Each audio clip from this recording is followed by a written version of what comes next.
പൊങ്ങിച്ചാടും കുഞ്ഞാട്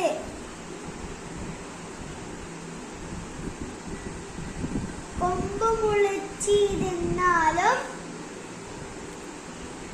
വമ്പു നടിക്കും കുഞ്ഞാട്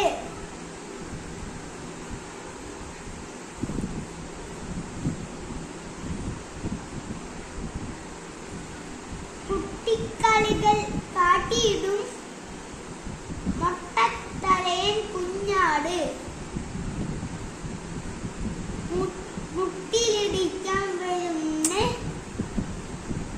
മുട്ടിലിടിക്കാൻ എത്തുന്ന കുട്ടികളെല്ലാം ഓടിക്കോ. അസുരമംഗലം വിജയകുമാർ.